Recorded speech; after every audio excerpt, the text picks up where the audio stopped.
Mr. President,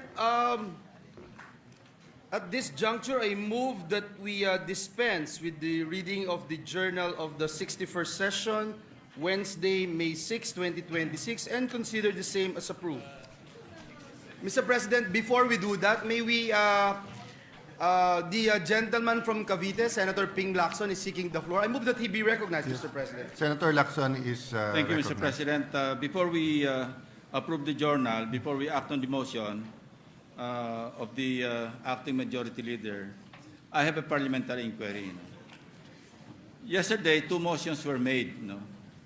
The first one made by Senator Villanueva, citing in contempt of the Senate the NBI agents who allegedly tried to prevent Senator De La Rosa from attending yesterday's session. And the second one concerning the proposed amendments to the rules made by a motion made by Senator Marcoleta. On the first motion, Mr. President, I would just like to ask how my vote was counted.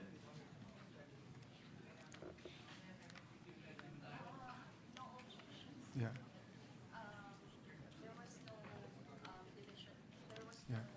There was no division of the House. I have a copy of the PSN of yesterday's session, Mr. President, and it says, which led to the, and I quote, in part, which led to the body's unanimous consent to move that we cite in contempt those individuals running after Senator Ronald Bato de la Rosa. Mr. President, as per our rules, particularly Rule 41, Section 117, it says here, the vote of a senator absent from the session at the moment he is called to vote shall not be counted. At that time, we were at the lounge along with Senator Tito Soto, Senator Risa, Senator Kiko, and Senator Mix. We were at the lounge and we were monitoring the proceedings, the ongoing session.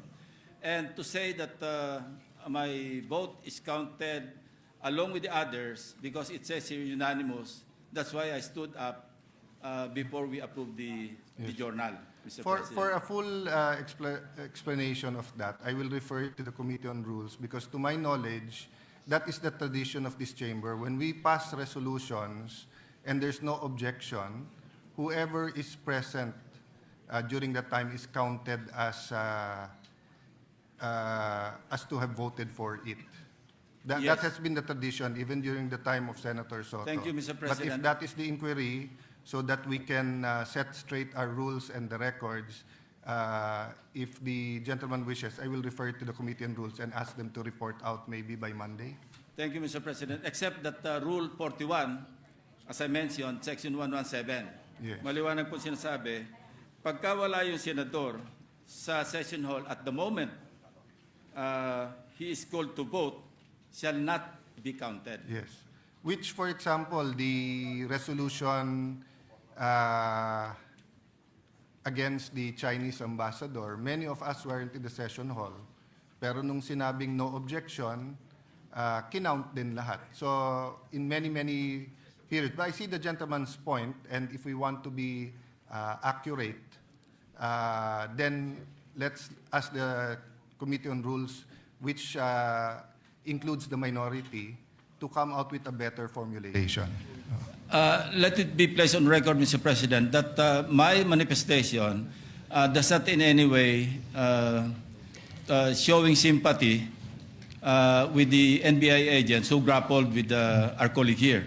In the first place, Senator De La Rosa is a fellow cavalier, not to mention a former subordinate in the defunct Presidential Anti-Organized Crime Task Force, and he's a fellow senator. That's very, so, just to that's just very to well set the record taken. straight. And for the record, Senator Lacson has always stood up if he thinks that there's a misapplication of the rules. But just on that point of the NBI, I think we're far from going into the whole truth because early this morning, I think 7 a.m., I was watching the videos. I saw, I do not know whose vehicle it is, but it's a white vehicle with 7. Lumalabas ng Senate pinipilit nung NBI na ocular inspection at tignan sa loob, which is a violation if you do it anywhere in the country but right outside our gates. So although we agreed with the NBI director for fact-finding, I think this issue is far from over. So I thank you, Senator Lacson, for making that nuance that you are talking about the rules, not the sentiment of the Senate to protect our integrity. No? On the substantive aspect of my manifestation, Mr. President, para lang hindi na maulit, kasi meron tayong jurisprudence, yung Ong, remember Lincoln Ong of the Parliamentary controversy, GR number 257401. Bago po ito yung leading case, March 2023. Sinabi ng Supreme Court, and I'll just mention the separate concurring opinion of the no less than the Chief Justice, Alex Gesmundo. Sinabi rito, as succinctly pointed out by the Chief Justice, Alexander G. Gesmundo, witnesses who are charged by Congress with giving false or evasive test, this is pertaining to the committee hearings, pero must be accorded stricter due process. So yung nangyari kahapon sa President, and I was about to ask again, if it was a direct contempt or an indirect contempt. Because if it was an indirect contempt, all the more that they should have been asked to explain first before they were cited in contempt of the Senate and thereafter taken under the custody of the Senate. So procedurally incorrect or infirm yung ating ginawa. Kaya ko lang pino-point out para i-correct lang natin yung ating sarili. So, the Minority Leader, the former Senate President first before I comment. Yes, Mr. President. I yield. Yes. All right. Thank you, Mr. President. Do I take it that you mean that the practice that we've had before is that when a vote is taken and no one objects, those who answered the call of the roll are deemed present and are deemed that have approved? I found out when they voted on the resolution where I interpolated Senator Pangilinan. So I was in my room, not on the floor. And I was explained to me that that's the procedure. So even under your Correct. Senate presidency minority leader. Correct. So that's why I was answering Senator Lacson that I see his point, but to my knowledge, that is the tradition. Yes, I agree. As a matter of fact, I agree with what you said in your answer to Senator Lacson. But my point, Mr. President, then in that case, then one of us or I who have voted in favor based on our tradition would like a reconsideration, a Of motion for the- reconsideration of the motion to contempt. To contempt. Not So- because it is, again, like what Senator Lacson mentioned, it's not about, does not have anything to do with the people of the NBI or us or Senator Bato. It's only based on rules. Yes. Why? So, can we move for a reconsideration, Mr. President, so I can explain why? That is your right, Minority Leader. All right. Thank you, so sir. anyone who on record voted for any motion has the right during the next day, and actually we're in the same session day, within 2 session days, and technically we're in the same session day. So it is your right to move for reconsideration. Then the Majority Leader will either adhere or will object. All right. Correct. Thank you, Mr. President. Now, here's the point. Based on our rules, the rules of the Senate, and it is consistent with the fact of the contempt of power of the Senate is limited only during inquiries in aid of legislation. This is what the Committee on Rules will have to tackle in that particular motion to sign in contempt anyone from the session hall. The impeachment court is empowered too, but not the Senate. I cannot find it in the rules. No, Section 18 of the Senate Resolution Number 5, the rules of procedure governing inquiries and in aid of legislation, provides that a chairman, with the concurrence of at least one member of the committee, may punish or cite in contempt any witness before a committee who disobeys any order of the committee or refuses to be sworn or testify or for falsely or evasively testifying. Further, as emphasized in this Senate Resolution 145, the power of contempt is inherent to the enforcement of the right to conduct inquiries in aid of legislation. So, in fact, Senate Resolution 237, such power of contempt was delegated to the subcommittees as they comprise the same membership as the main committee and should have the committee's full powers, including the power to cite and punish witnesses in contempt. All right. Now, the other instance that we are allowed to the power of contempt is during impeachment proceedings constituted as an impeachment court, not as a Senate, only in committee hearings in aid of legislation. So, the only instance that contempt is mentioned in our rules is the duty of the Sergeant at Arms to enforce a citation in contempt issued by any committee of the Senate and to detain and place under custody witnesses, etc., etc. And the jurisprudence mentioned by Senator Lacson by the Supreme Court in Uyong versus the Senate of the Philippines, the Supreme Court discussed that concomitant to the power of legislature to conduct inquiries in aid of legislation is its power of contempt impliedly provided under the 1987 Constitution. So that is my point, Mr. President. So I think we should not approve the motion to contempt right away without consulting the Committee on Rules to find out whether this is correct or not. That we can only cite in contempt, the Senate can cite in contempt when we are in aid of legislation and we are in a committee. Maybe Before we then- have a ruling, let me Yes. just expound on the decision yesterday. The chair yesterday mentioned that in several Supreme Court decisions, as early as Arnold versus Nazareno, the Supreme Court upheld the inherent right to self-preservation of the legislative body.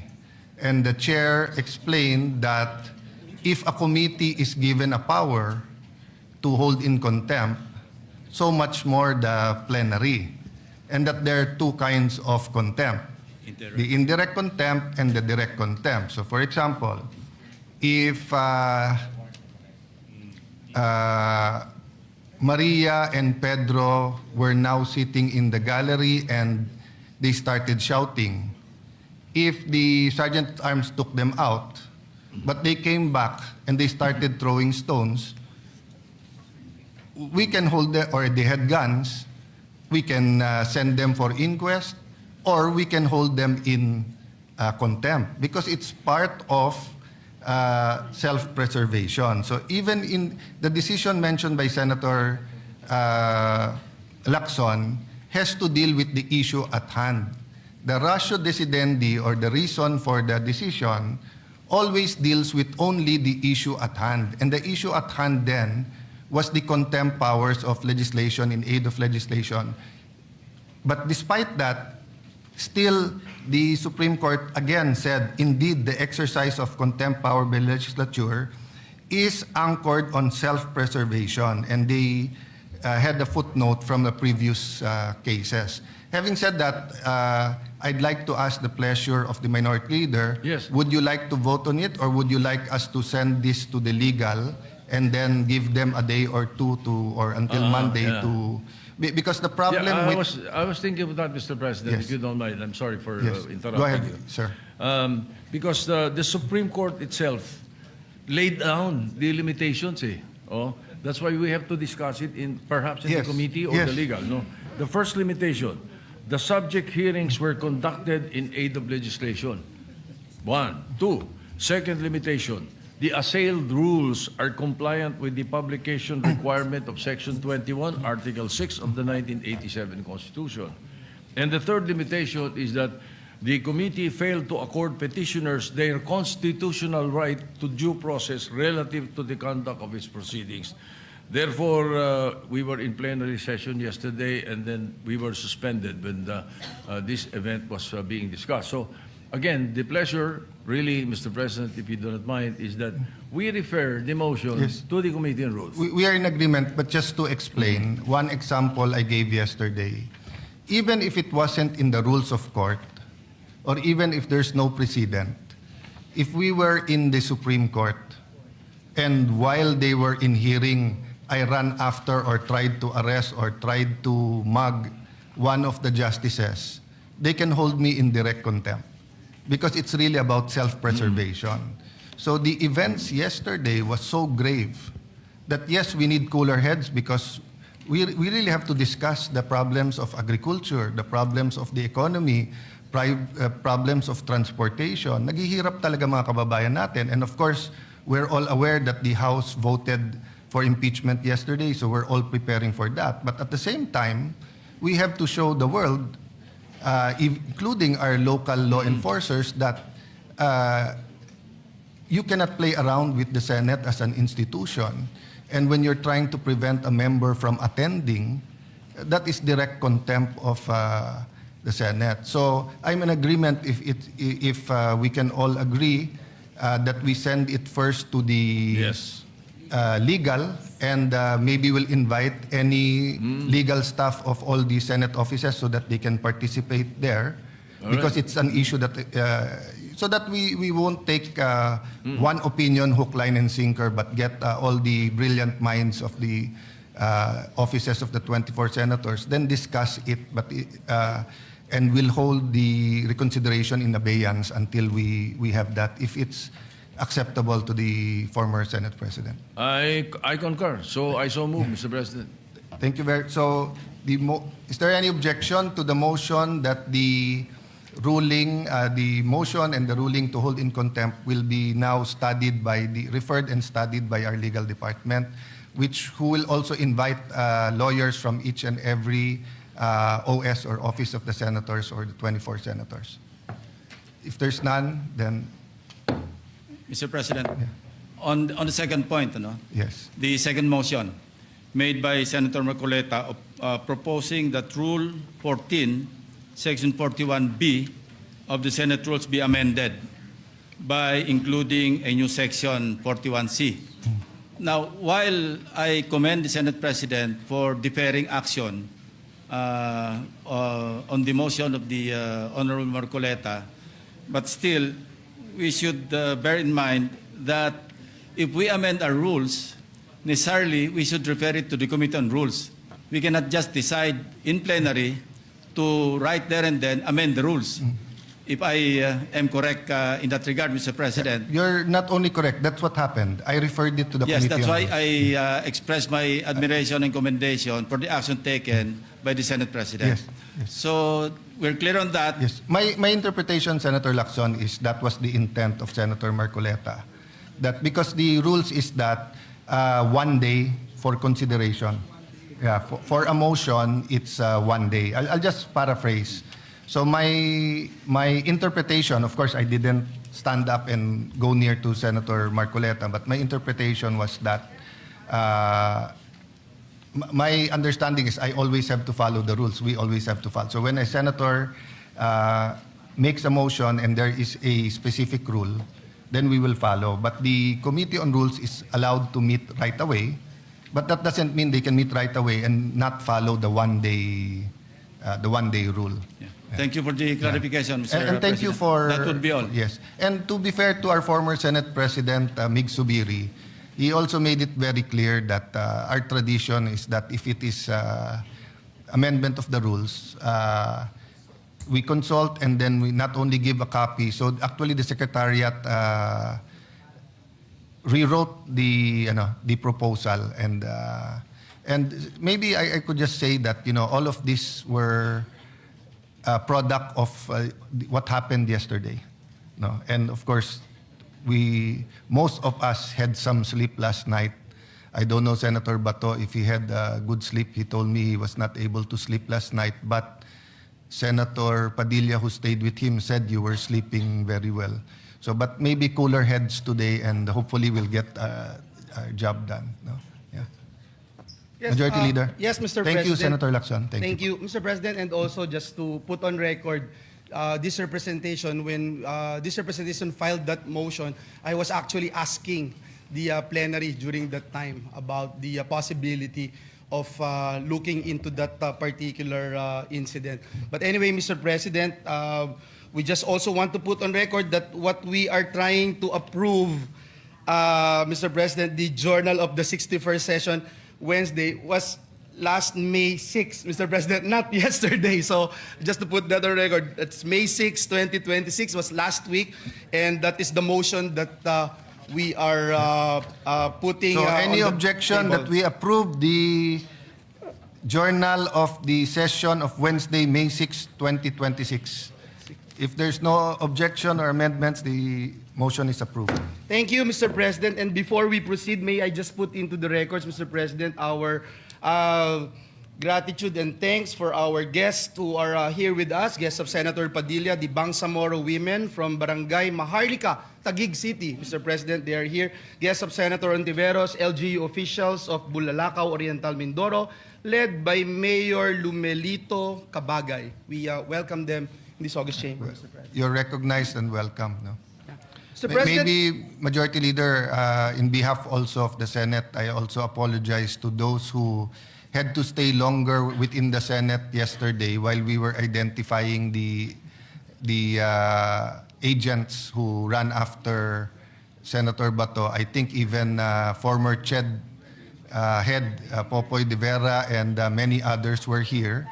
And Senator Pia also reminded me that there are hearings scheduled, and just to inform the body, the tradition is even if the positions are vacant, you can continue with the scheduled hearings because they are the same members and the chairman is automatically a member. Senator Bam Aquino? Mr. President, I'd like to clarify. There's a BICAM scheduled for Thursday Yes. on the voucher bill, which has been passed on third reading here and in the House. Shall we also continue with the BICAM for the voucher program, Mr. Yeah, President? if there's no objection, I think we should all continue. And in fact, I'm hoping to have a all Senator caucus soon. I just don't know if today or tomorrow to discuss the committees and to even consult the minority even before we offer certain committees. But anything that is pending and should be, I think the only things that are technically on hold is new hearings and the sponsorships on the floor pending designation of chairman. Thank you. Thank you for the asking clarification, that. Mr. President. Mr. President, Senator Senator Pangilinan is Pangilinan. also seeking the floor. It's just a clarification as regards the hearings of the committees that can be conducted. When we say we will not be conducting new hearings,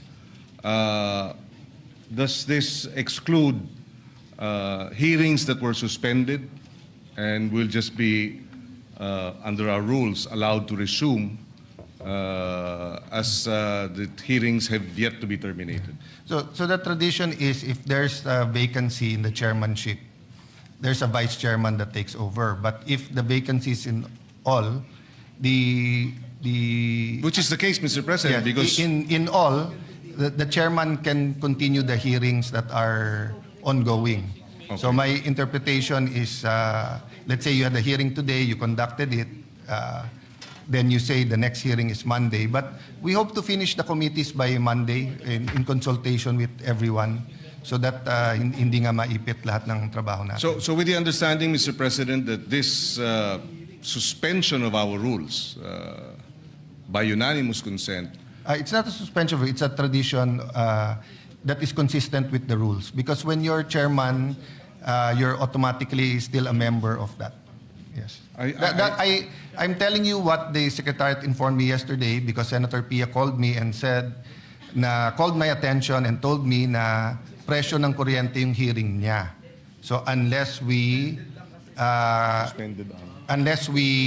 designate her again as chairman of energy. So I consulted the secretariat and they mentioned the tradition that you don't have to cancel the hearing. Just a question, Mr. President. Yes, Mr. Thank you. Independent. Thank you, Mr. President. Independent leader, there's two of you. There's two of us, the two independent leaders here. But Mr. President, just a quick question.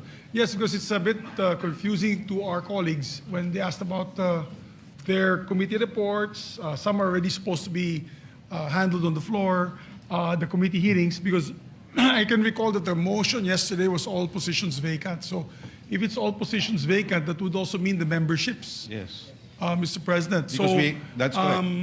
Yeah, so I'm just asking for clarification so that we can be guided accordingly. If we do, then we have to reorganize really quickly.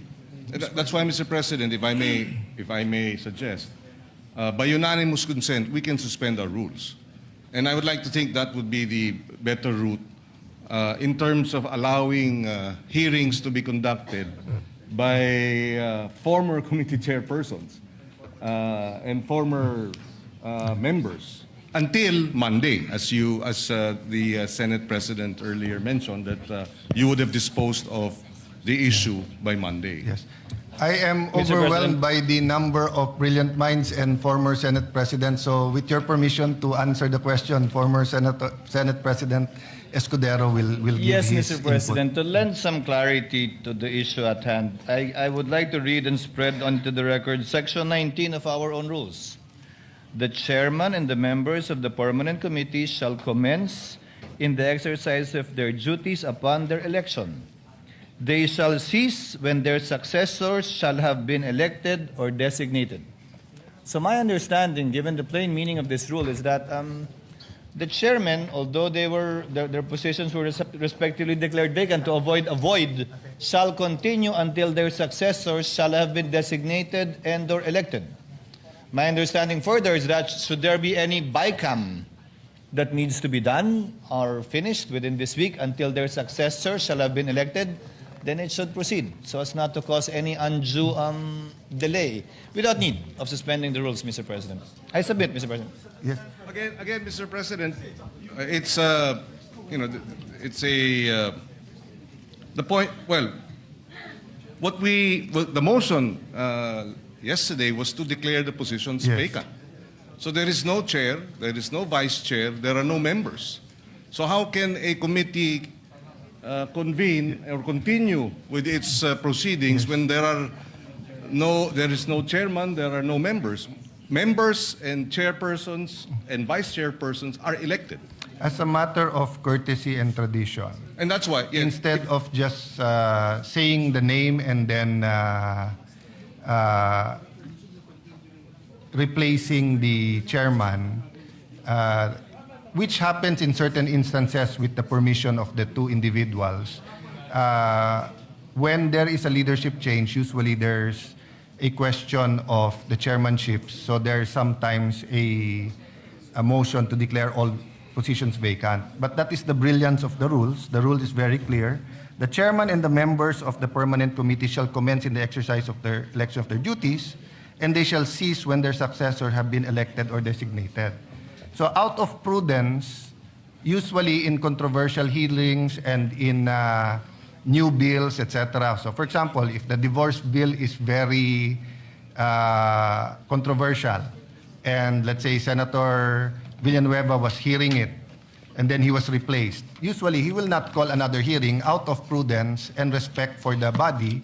But let's say he was hearing something about nutrition that everyone accepts. He would probably continue his hearing. But actually, this will all soon be moot and academic because probably by tomorrow and Monday, we will start and finish reading all of the chairmanships. And you usually have to have 3-day notice. So even if you want to have a hearing Monday or Tuesday, you have to have the notice tomorrow. So by Monday, we'll have all of this settled. I just mentioned it because Senator Pia reminded me about her hearing, and then I read some comments about some important matters and the cancellation. No? So it was really meant to address the present situation, maybe today, tomorrow, and Friday, if everyone has the pleasure of hearing on Friday, which includes Senator Bam, napaka-importante matapos natin yung voucher program. No? Well, Mr. President, if I may suggest, so that we can dispense with this, is let's just suspend the rules with unanimous consent, with the understanding that this is to be a suspension until Monday when the matter has been resolved the by the election of new The problem is, if you chairpersons. suspend the rule, you'll suspend Section 19, then it will be worse because there'll be no... Well, Mr. President, the trouble also with Section 19 is that it assumes there is a chairperson and a vice chairperson and members. We already declared all positions vacant. There are no chairpersons today. There are no vice chairpersons today. There are no members of all these committees today.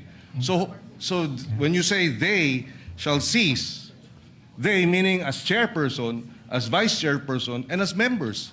But that's not the case. We declared all positions vacant. Yes, and it is vacant, but they can continue until their successors have been elected. It is taught in law school that when there are rules, you have to interpret it in a logical way that makes it work. So there will be no reason for this rule if in fact we did not remove chairman, because then the rule would simply be the vice chairman would take over, the senior member, etc. So actually this rule takes care of any situation, including, for example, if 3 senators have resigned and have joined the executive department, and then every member from that committee resigned. Then they will continue to be vice chairman and committee members. If it's your pleasure, Senator, and I sort of see your point, but I see the logic of Senator, we can refer it to the Committee on Rules. Yes, I think that would be better, Mr. President, so that we can get a clear definition or a clear ruling or a recommended ruling from the Committee on Rules and legal interpretation of this particular rule. Thank you for bringing that up. No? Thank you, And Mr. at least we'll clear it up so that those who have important hearings will not need to cancel it. Well, So- but just on that point, Mr. President, the reason why I'm raising this is because we do have committee reports that we are ready to submit. And so we would like to be clear as to, can we still submit these committee reports today, tomorrow? Can we still sponsor committee reports that have been submitted tomorrow or maybe even Monday? Because we do have committee reports that we can sponsor. So, preliminarily, if you follow the rule, Section 19, you can. But prudence, usually, on controversial bills, they do not, because the ratio between minority and majority also changes, and sometimes the alignments are ideological, sometimes the alignments are political, sometimes the bill are the same. So it really depends, no? Yes, But again, the new majority will endeavor to finish the reorganization latest Monday. No? Okay, thank you, Mr. President. Just for the So record. the comments are on the record and referred to the Committee on Rules. Yes, Mr. President. And just for the record, we were supposed to sponsor 2 measures on under as chairman of the Committee on Justice on the citizenships of 2 the principal sponsor, Senator Bongo and Senator Pia Cayetano. Are they here today? They were here yesterday, but I want to know if we can schedule it Yes. tomorrow. Majority Leader, Mr. President. may I request that you discuss with Senator Pangilinan and the 2 sponsors? Maybe we can accommodate tomorrow. Because there is a timeline as Yes. to the... okay. Thank you, Mr. President. Thank you. We will be ready tomorrow. Thank you, Mr. President. We'll do that, Mr. President, and I hope the real majority leader will be elected soon, Mr. President. Mr. President, at this juncture, and just to You mean give the our permanent, colleagues, permanent majority leader, colleagues not the opportunity to vote on 3rd reading, Mr. President, may I respectfully move to consider on 3rd reading of bills. Mr. President, the printed copies of these bills were electronically distributed to the members on May 8, 2026. in compliance with the 3-day rule in the Constitution. And so with that, Mr. President, I move to approve on third and final reading Senate Bill number 1894. This bill enhancing the universal access to quality tertiary education act. So move, Mr. President. Any objection? There being none, consideration of Senate Bill number 1894 on third reading is in order. The Senate Secretary is directed to read the title of the bill and proceed with the voting. Senate Bill number 1894, an act enhancing the universal access to quality tertiary education act, amending for the purpose of Public Act number 10931. Roll call of members. Senator Aquino. Senator Cayetano Pia. Senator De La Rosa. Senator Ejercito. Senator Escudero. Senator Estrada. Senator Gatchalian.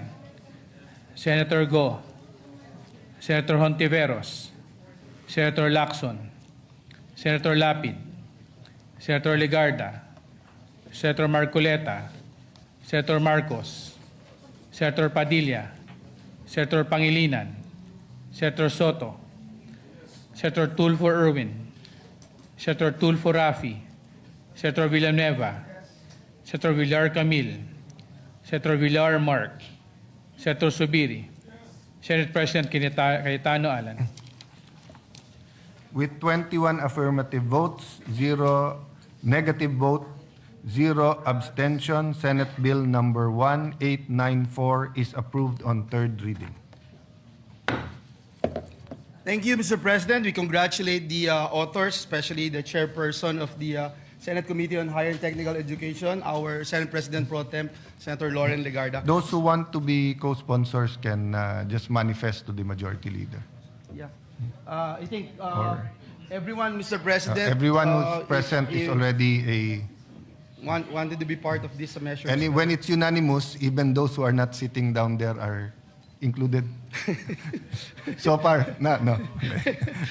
Those physically present and voted. Just Okay. physically present, Yes. Mr. Upon President. clarification of Senator Lacson. Just That's a good physically clarification. present. And that is very clear right now. Mr. President, I move that we approve on third reading Senate Bill number 1966. This is the bill institutionalizing the assistance to individuals in crisis situation. I so move, Mr. President. Any objection? There being none, consideration of Senate Bill number 1966 on third reading is in order. The Senate Secretary is directed to read the title of the bill and proceed with the voting. Senate Bill number 1966, an act institutionalizing the assistance to individuals in crisis situations program of the Department of Social Welfare and Development, providing penalties for the violation of certain unlawful acts and appropriating funds therefore. Roll call of members. Senator Aquino. Senator Cayetano Pia. Senator De La Rosa. Senator Ejercito. Senator Escudero. Senator Estrada. Senator Gatchalian. Senator Go. Senator Hontiveros. Senator Lacson. Senator Lapid. Senator Legarda. Senator Marcoleta. Senator Marcos. Senator Padilla. Senator Pangilinan. Senator Soto. Senator Tulfo Erwin. Senator Tulfo Rafi. Senator Villanueva. Senator Villar Camil. Senator Villar Mark. Senator Subiri. Senate President Cayetano Alan. With 22 affirmative votes, 0 negative vote, 0 abstention, Senate Bill number 1966 is approved on third reading.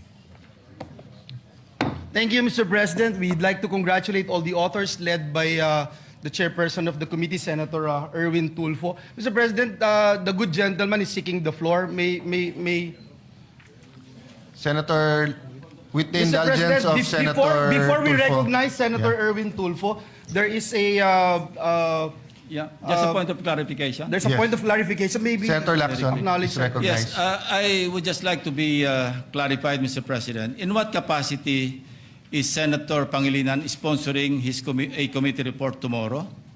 I have a suggestion along that line. Maybe Yes.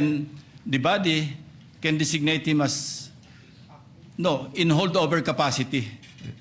so he can be, officially That's a capacitated. good suggestion, just to align in pursuant with Section 19. Thank you, Mr. President. Thank you.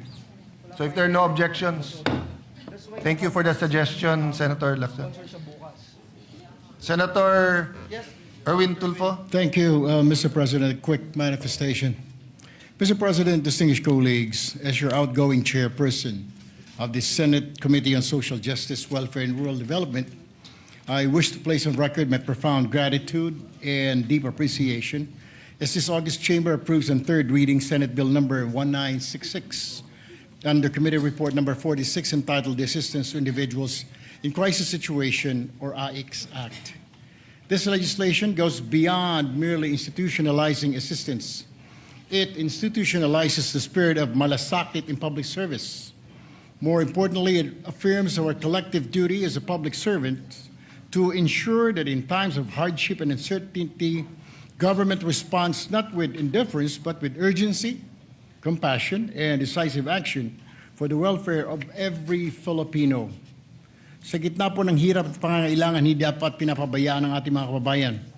Ang tulong ng pamahalaan ay dapat mabilis, maayos at may malasakit.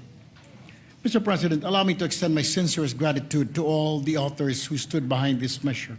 Senator Amy Marcos, Senator Christopher Bongo, Senator Jingo Estrada, to Senator Joel Villanueva, who conveyed his intention to be made co-author of this significant bill. Thank you, Madam and Sirs. Your support reflects our shared belief that public service must always put people first. Maraming salamat po sa inyong dedikasyon at tunay na malasakit sa sambayan ng Pilipino.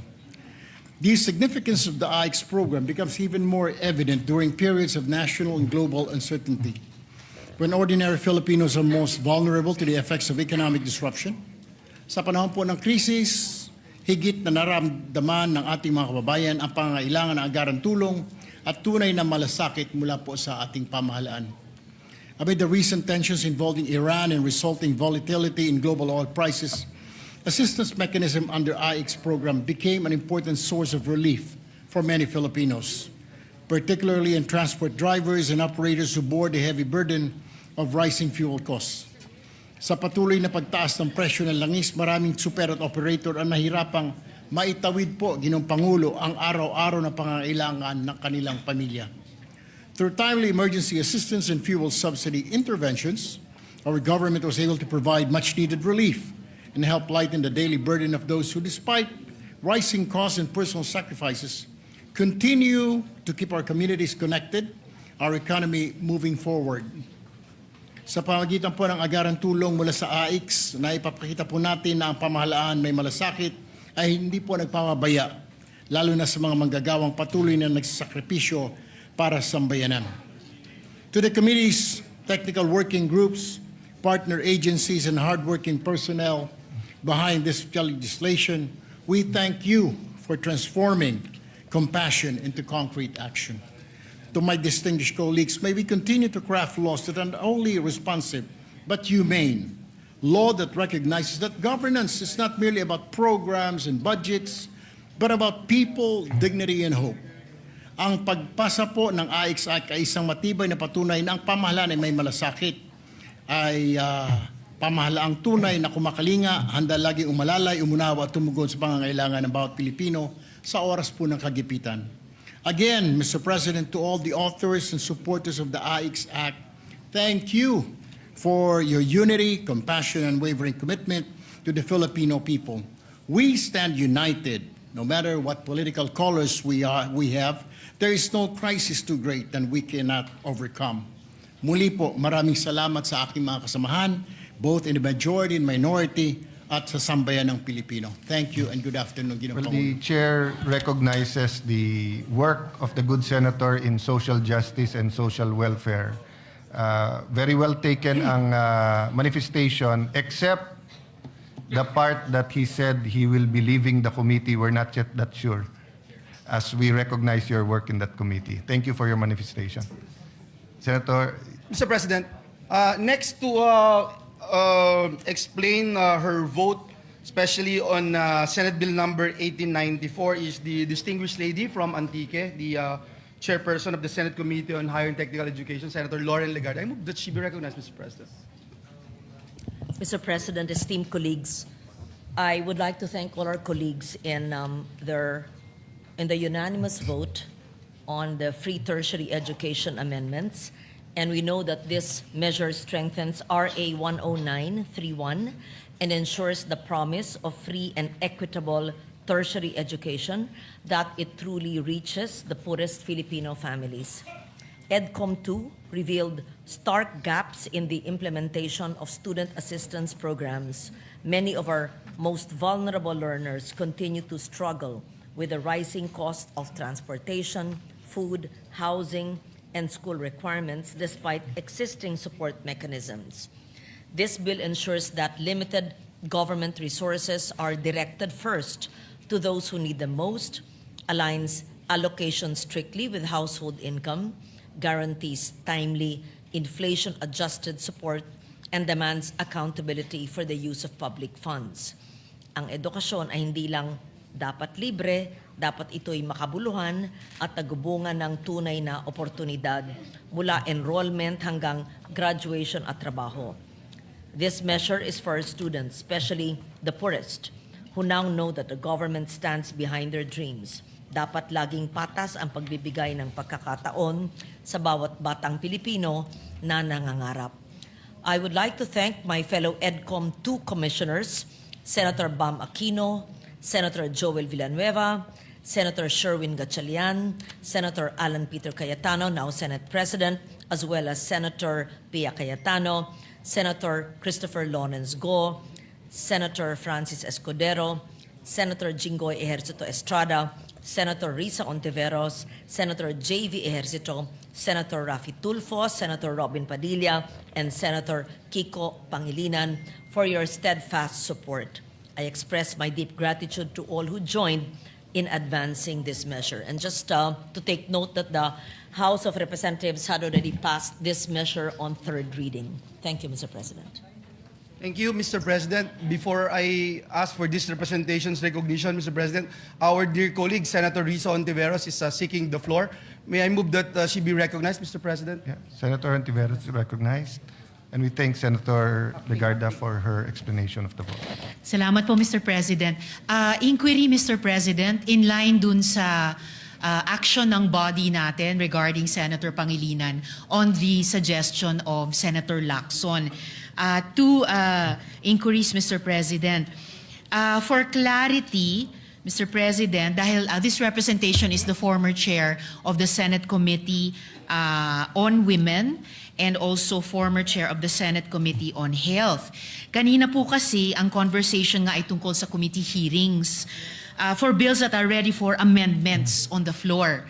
Halimbawa itong apat, Mr. President. So, ang unang inquiry ko po, would I still be allowed to introduce the amendments as former chair in relation po to the action of the body on holdover capacity of Senator Pangilinan in his former committee, Mr. President? So, as to introducing individual amendments as a senator, of course, that's always your right. But as to sponsoring, the majority leader and myself will be discussing all the pending bills on the floor when we go in caucus right after this, and we hope to ask for a all-member caucus by tomorrow to discuss that, but also to discuss the articles of impeachment. Salamat, Mr. President, and this representation anticipates the response of the Senate President and the Majority Leader. Just to add one detail on the anti-hospital detention bill, ang particular status po niyan, Mr. President, is babasahin na lang yung amendments. Okay. And then, pending the decision of the body, pwede na pong i-close on second reading. Second and last inquiry for now, Mr. President, regarding the bills that are for interpellation, because lastly, this representation is also former chair of the Senate Committee on Electoral Reforms. Bills, Mr. President, like the party list reform, the anti-political dynasty bill, and then also within the Committee on Health, the UHC Medical Assistance Program and the Healthcare proxy act. So again, Mr. President, should this representation continue to sponsor and defend them on the floor, or is it correct that the leadership change has prevented this, Mr. President? Same answer, and to be completely honest, because Senator Villanueva has not accepted the position of Majority Floor Leader, so I cannot assign him to go to the former chairpersons to get their pleasure yet, because he has only agreed to be acting floor leader. But after our caucus this afternoon, tomorrow, we should have a regular, not real, a permanent majority leader, at least until the body would like to pick someone else. No? Maraming salamat, Mr. President, and I we'd know also that...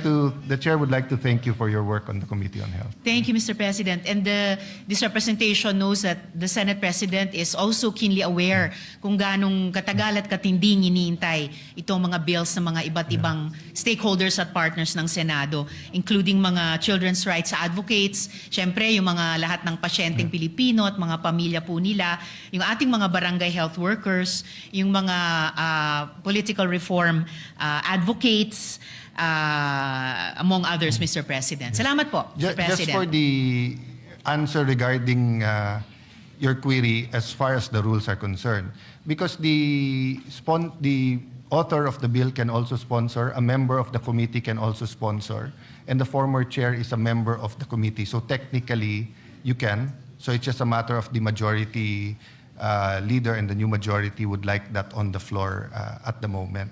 And again, I thank you. I thank Senator Pia, Senator Loren, Senator Bongo on your work on the Committee on Health. I was informed recently, hindi na naman nabid or hindi pa nabibid, that's 2 weeks ago, yung flu vaccines. And meron dalawang hemisphere yan southern and northern. No? Yung sa atin, patapos na or tapos na by now, patapos na ata, hindi pa rin nabibid. So we really need the Department of Health to shape up. No? And your work during your term as chairman of the Committee on Health is appreciated. Thank you. Mr. President, Senator Mark Villar is also seeking the floor to explain his vote. I move that he be recognized, Mr. President. Senator Mark Villar is recognized. Mr. President, allow me to explain my yes vote and my unyielding support for Senate Bill number 1894, or the Act Enhancing the Universal Access to Quality Tertiary Education Act.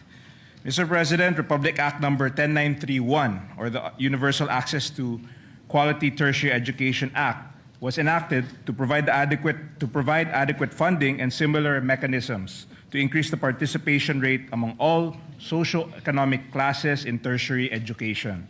While the law provides for free tuition, it does not cover the incidental expenses of studying and going to school in college. Mr. President, maraming kabataang Pilipino ang gusto makapagtapos ng kolehiyo, ngunit walang sapat na pinansyal na kakayahan upang tustusan ang pang-araw-araw na gastusin sa eskwelahan. Bagaman libre ang tuition fee, mahirap para sa ilan nating mga kababayan ang tiyakin na mayroon silang gagastusin sa pamasahe at pagkain pagpasok sa eskwelahan. Kung kaya, Mr. President, napipilitan ng marami na tumigil sa pag-aaral para magtrabaho upang tustusan ang pang-araw-araw na gastusin ng sarili at ng kanilang pamilya. Sa pag-aproba natin ng panukalang ito, wala nang estudyante ang mapipilitang magtrabaho upang tustusan ang kanilang pag-aaral. Posible na makapag-focus na sila sa kanilang pag-aaral at hindi naiisipin kung saan kukunin ang panggastos. Mr. President, this bill will narrow the gap between the objectives of the free tertiary education law and the glaring realities on the ground faced by the underprivileged and marginalized. Again, I would like to thank the distinguished lady from Antique, Senator Loren Legarda, for shepherding this bill, and of course, Senator Bam Aquino for initially championing this measure in these very halls. With the indulgence of the good sponsor, again, you mentioned it earlier, but I'd just like to reiterate that I would also like to be made a co-author of this bill. Thank you, Mr. President.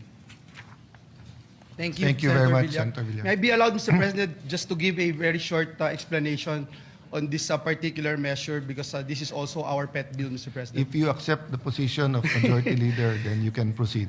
Thank you for being considerate, Mr. President. Mr. President, we vote yes on the proposed amendments to the Universal Access to Quality Tertiary Education Act. When we enacted, Mr. President, this RA 10931 during the 17th Congress, we opened the doors of higher education to millions of young Filipinos.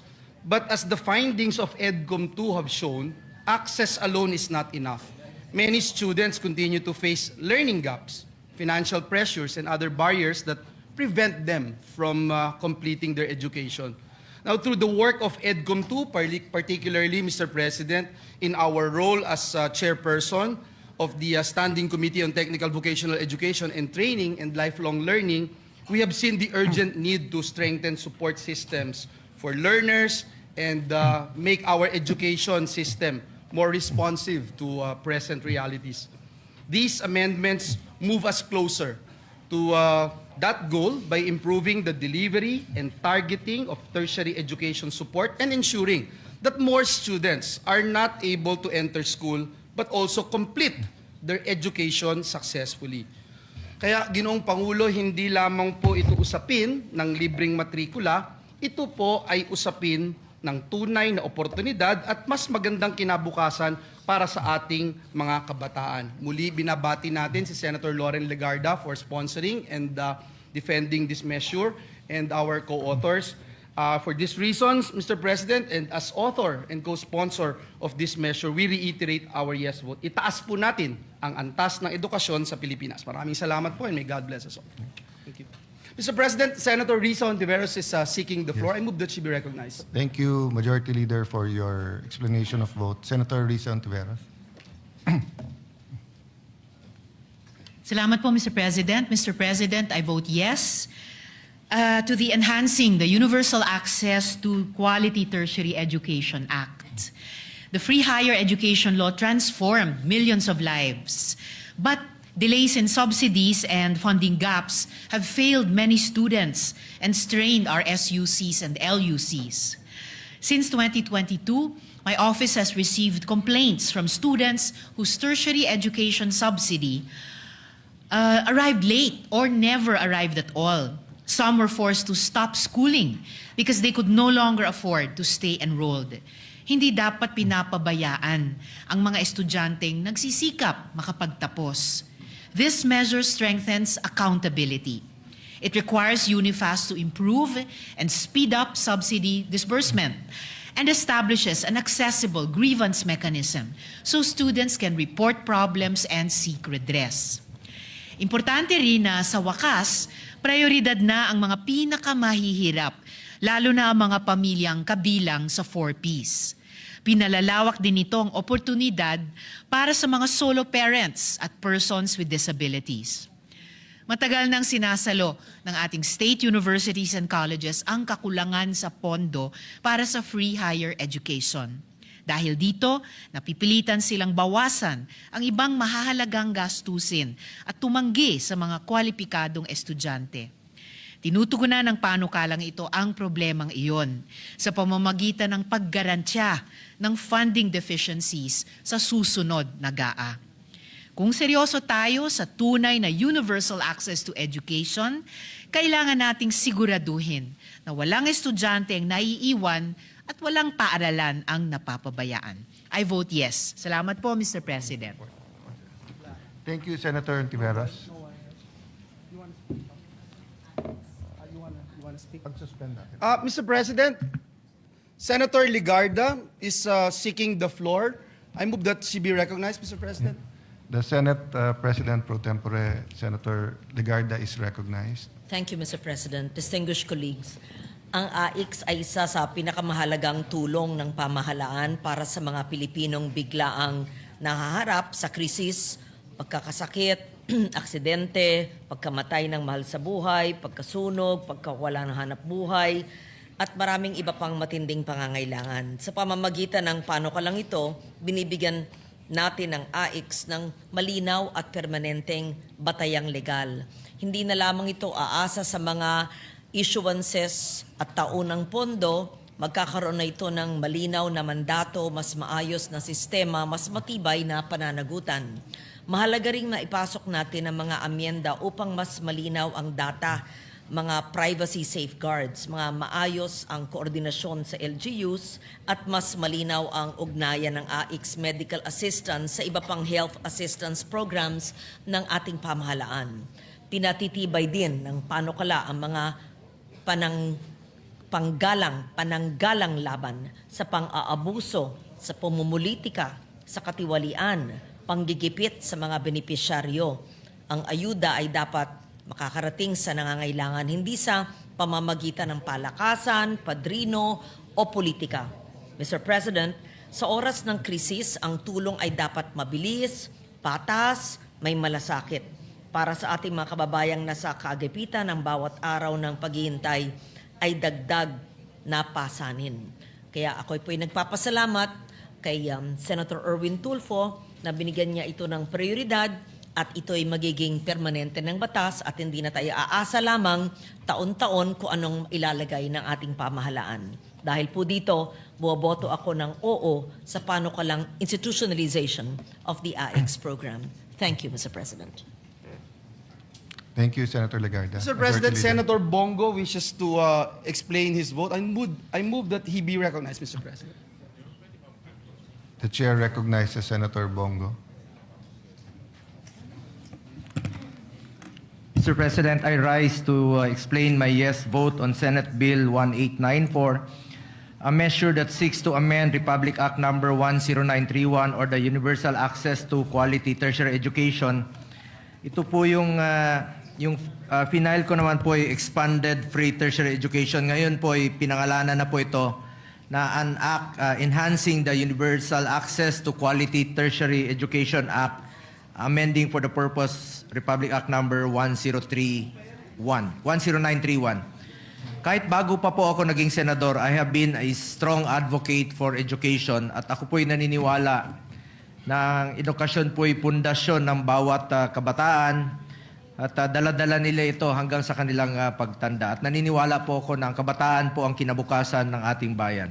Noong 2017, nilagdaan po ni former President Rodrigo Duterte ang Republic Act Number 10931. Naging libre po ang tuition sa ating mga state universities and colleges. Isa itong makasaysayang hakbang tungo sa mas pantay na oportunidad at mas maayos na kinabukasan para sa kabataang Pilipino. We thank the champions of this law in the 17th Congress, headed by the principal sponsor, Senator Bam Aquino, who fought it to make it possible, Senator Mig Subiri, na pinaglaban rin po ito, marami pa iba, then Senate President Tito Soto, mga kasamahan natin na dito, Senator Lacson, Senator Riza. Hindi pa po ako senador nito noon. Senator Kiko Pangilinan, Senator Gatchalian, Senator Estrada, sino pa ba? Hindi, Senator J.V. Ercito, Senator Ligarda, Senator Pia Cayetano. Marami pong nakipaglaban during the 17th Congress. But during cabinet deliberations, talagang meron pong kumukontra dyan ng mga finance managers. At they recommended sa presidente na i-veto po ito dahil karagdagang gasto sa gobyerno. Concerns were raised by economic managers regarding its fiscal impact. But we stood firm in our belief that free education is an investment in the future of our nation. Muntik na po itong mabito. Alam po ni Chairman Popoy de Vera yan. Ngunit nung panahon po na bilang Special Assistant to the President po ako noon, hinikayat natin ang CHED na ipaglaban at ipaliwanag ang kahalagahan ng panukalang ito. Last minute po ito na sumulat ang ating CHED Chairperson Popoy de Vera. Sabi ko, sumulat ka kay then President Duterte at makiusap ka. At dinala natin ito sa kanya. And we are grateful na nagbago po ang isip ng Executive Department. And we are grateful to former President Duterte na finally pinirmahan po niya. Dahil sabi niya, sa Davao nga po, merong free education doon. At meron siya mga scholarships program po doon, kahit na maliliit. Sabi niya, mas gusto ko sa buong Pilipinas po ito mangyayari. Finally, the rest is history at naging batas po ito. Even with the Republic Act 10931 in place, we recognize many challenges in accessing education. Kaya naman po, napakahalaga ng panukalang batas na ito. We thank the sponsor, Senator Loren Ligarda, for championing this measure.